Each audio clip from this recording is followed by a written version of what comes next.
Hello అండి, నేను మహాలక్ష్మిని. ముందుగా మీ అందరికీ శ్రీరామనవమి శుభాకాంక్షలు అండి. తొందరలోనే శ్రీరామనవమి పండుగ రాబోతుంది కదా, అందుకని మీ అందరికీ నేను 3 ముఖ్యమైన ప్రసాదాలు అయితే చూపించాలని అనుకుంటున్నాను. అది అందరికీ తెలిసినవైనా చలివిడి చేయటం కొంతమందికి రాదండి. అందుకని వాళ్ళ గురించి చలివిడి ఏ విధంగా సింపుల్గా తొందరగా అయిపోయే పద్ధతిలో చేయాలో మన వీడియోలో అయితే చూపించేస్తున్నాను. లేట్ చేయకుండా నేను ఏ విధంగా చలివిడి పానకం వడపప్పు చేశానో చూసేయండి. మరి ముందుగా బియ్యాన్ని, ఇవి రేషన్ బియ్యం అండి, ఒక 5 గంటల పాటు నానబెట్టుకున్నాను. ఒక 5 గంటల పాటు అయితే సరిపోతుంది. చూసారుగా బియ్యం ఎంత చక్కగా నానిపోయిందో. ఇలా అంటేనే ముక్క అయిపోతుంది. చూడండి, ఈ విధంగా నానాలన్నమాట బియ్యం వచ్చేసి. ఇప్పుడు ఈ నీళ్ళని తీసేసి బియ్యాన్ని ఒక జల్లెడ గిన్నెలో వేసి నీళ్ళు దిగేదాకా ఉంచుదాము. ఇలా జల్లెడ గిన్నెలో వేసుకుంటే ఏమైనా కొద్దిగా వాటర్ ఉన్నా మొత్తం దిగిపోతాయి. కొంచెం తడి మొత్తం ఆరిపోయేదాకా ఫ్యాన్ కింద పెట్టేయండి, మొత్తం నీరు దిగిపోతుంది. బియ్యం మొత్తం ఇలాగా నీరు దిగిపోయినాయి కదా. ఇప్పుడు కొద్దిగా మిక్సీ కట్టుకున్నాము. పొడి బియ్య పిండిలాగా మిక్సీ కట్టుకున్నాం.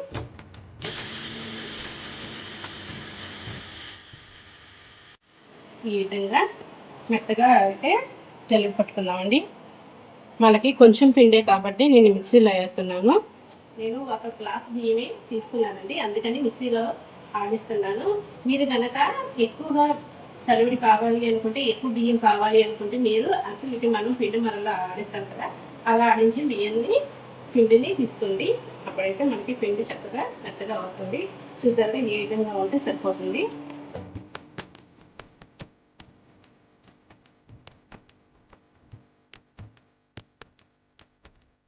ఇప్పుడు పిండి జల్లెలు వేసుకొని జల్లించుకుందాం. ఈ విధంగా మిక్సీ పట్టుకున్న పిండిని జల్లించుకోండి.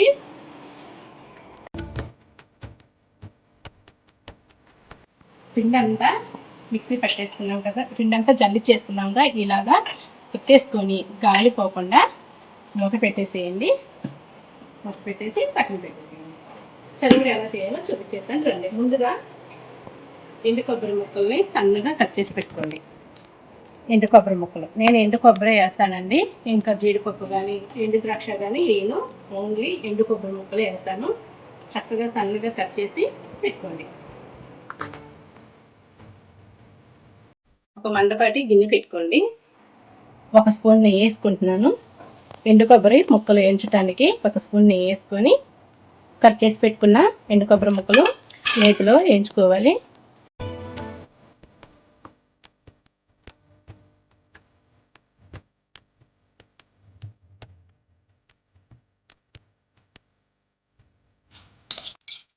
ఈ విధంగా నెయ్యిలో ఫ్రై అయితే చాలండి, ఇంకా తీసేసుకోవటమే. ఇప్పుడు ఇదే గిన్నెలో కప్పు పంచదార అయితే వేస్తున్నానండి. మీరు పంచదారతో అయినా చేయొచ్చు, లేదా బెల్లంతో అయినా చేయొచ్చు. మీకు కొలత కావాలంటే ఈ గిన్నెతో 2 కప్పులు బియ్య పిండి అయితే 1 కప్పు పంచదార కానీ బెల్లం కానీ తీసుకోండి. పాకానికి పంచదార కరగటానికి కొద్దిగా వాటర్ పోసుకోండి. అరిసెల పాకం కన్నా ఎక్కువగా రానవసరం లేదండి, కొంచెం లేత పాకం వస్తే సరిపడి బాగానే ఉంటుంది. పాకం వచ్చేసిందండి. ఇప్పుడు యాలకులు దంచుకొని వేసేసుకోండి. స్టవ్ కట్టేసేయండి. ఇప్పుడు కొంచెం గసగసాలు వేస్తే టేస్ట్ బాగుంటుందండి.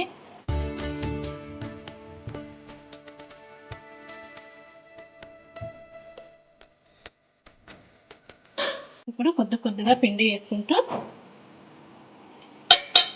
తిప్పుకున్నాం.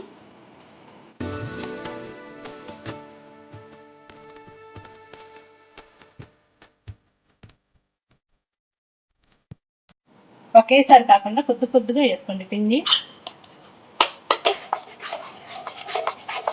మనం అరిసెల పాకం ఏ విధంగా తిప్పుతామో అదే విధంగా తిప్పుకోవాలి. చలుగుని బెల్లం పాకమైనా అరిసెల పాకమైనా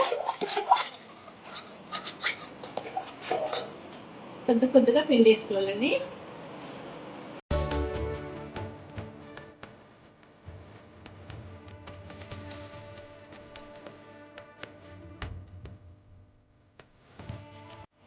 నేతిలో వేయించి పెట్టుకున్న ఎండు కొబ్బరి ముక్కలను కూడా వేసేసుకోవాలి.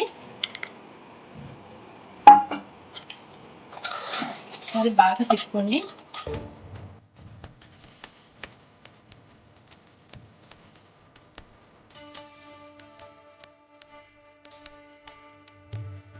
అలాగే కొంచెం నెయ్యి వేస్తే టేస్ట్ బాగుంటుంది.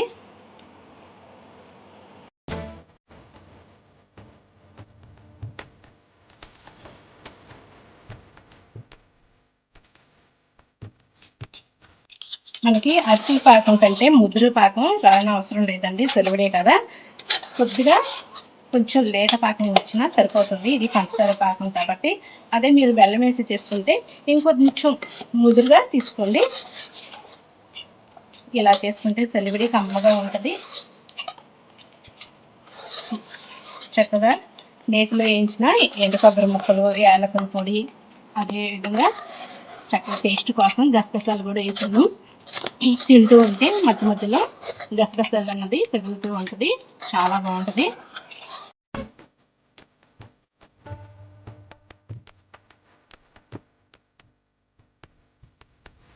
చెప్పాను కదండి, కొలతలు కరెక్ట్గా తీసుకుంటే మీకు సలుడి కరెక్ట్గా వస్తుంది. నేను చూపించిన విధంగా సలుడి అయితే కరెక్ట్గా వస్తుంది. చూసారు కదా ఎంత చక్కగా కుదిరిందా. పాకం కొద్దిగా ఉంది, పిండి ఎక్కువగా ఉంది, సరిపోదేమో అని అనుకోవద్దండి. నేను చూపించిన పద్ధతిలో కనుక తీసుకుంటే మీకు సలివిడి అన్నది చక్కగా వస్తుంది. పిండి మిగలలేదండి, కరెక్ట్గా సరిపోయింది. నేను పట్టిన పిండి మొత్తం కరెక్ట్గా సరిపోయింది. చూడండి, సలివిడి అయితే రెడీ అయిపోయింది. చూసారా ఎంత చక్కగా వచ్చేసిందో సలివిడి. చూడండి ఎంత సాఫ్ట్గా ఎంత చక్కగా కుదిరిందో. నోట్లో పెట్టుకుంటే వెన్నెలా కరిగిపోయే సలివిడి.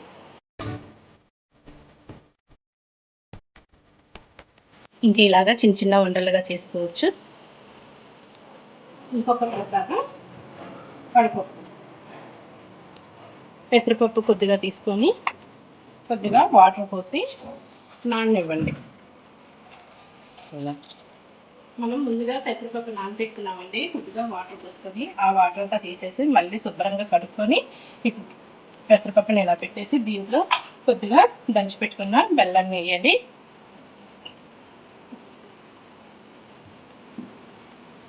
బెల్లం వేసి ఇలా కలిపేసేయండి. ఇలా కలిపేస్తే వడపప్పు అన్నది స్వామివారి ప్రసాదం వడపప్పు రెడీ. ఇలా బెల్లం వేసినాక ఒక గిన్నెలోకి తీసేసుకోండి.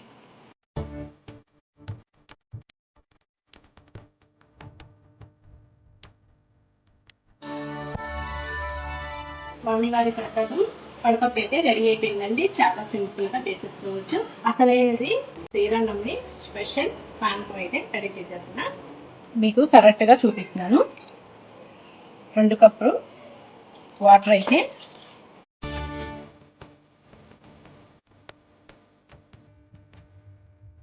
అదే కప్పు బెల్లం చక్కగా దంచేసుకొని వేసుకోండి. 2 కప్పులు వాటర్కి 1 కప్పు బెల్లం.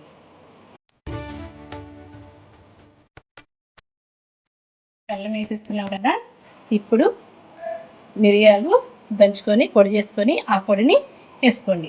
మిరియాల పొడి కొద్దిగా ఎక్కువగా ఉంటేనే పానకం అన్నది బాగుంటుందండి. కొద్దిగా ఘాటు తగలాలి. ఇది ఆరోగ్యానికి కూడా చాలా మంచిది. అలాగే యాలకులను కూడా దంచి వేయండి. ఇప్పుడు పానకం అంతా బాగా తిప్పండి. మనం వేసిన బెల్లము, మిరియాల పొడి, యాలకులు మొత్తం కరిగేటట్టు తిప్పుకోవాలి. పానకం అన్నది మన ఆరోగ్యానికి కూడా చాలా మంచిదండి. ఈ వేసవి కాలంలో ఎండ తీవ్రతను తగ్గిస్తుంది. చాలా ఆయుర్వేదం కూడా పానకం అన్నది. మన రాములవారి ప్రసాదం ముందుగా అయితే తయారు చేసేస్తున్నాను, మీ అందరి కోసం చూపిస్తున్నాను. రాములవారి ప్రసాదం పానకం రెడీ అయిపోయిందండి. నేను చూపించిన విధంగా మీరు కూడా ఒకసారి ట్రై చేసేయండి. అంటే వచ్చిన వాళ్ళు అయితే పర్వాలేదు, రాని వాళ్ళు ఉంటారు కదా, వాళ్ళందరి కోసం. ఇంతేనండి, శ్రీరామనవమి పండగ స్పెషల్ పానకం వడపప్పు చలివిడి. చక్కగా హడావుడి లేకుండా ఇంట్లో ఈజీగా చేసుకునే పద్ధతిగా చూపించేశాను. మీరు కూడా నేను చూపించిన విధంగా ఫాలో అవ్వండి. వీడియో నచ్చితే లైక్ చేయండి, సబ్స్క్రైబ్ చేసుకోండి, మీ ఫ్రెండ్స్కి మీ రిలేటివ్స్కి షేర్ చేయండి. వీడియో చూసిన తర్వాత లైక్ చేయడం మాత్రం మర్చిపోవద్దండి. ప్లీజ్ లైక్ చేయండి.